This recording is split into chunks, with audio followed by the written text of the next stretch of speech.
کیا آپ کی مقبولیت ایک پانی کے بلبلے کی طرح ہے کہ وہ مہینے 2 مہینے بعد ختم ہو جائے گی؟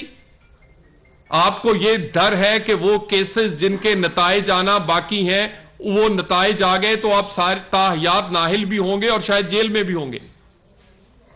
مجھے تو لگتا ہے کہ ڈی چوک آپ نہیں پہنچ پائیں گے، ڈیالہ ضرور پہنچ جائیں گے۔ آپ اس ڈر سے کہ آپ کے کیسز اور ہیرو کی انگوٹھیوں کے قصے وہ دنیا کو پتہ نہ چل جائے، اس سے پہلے الیکشن ہو جائے تاکہ آپ کا بھرم جو ہے وہ قائم رہے۔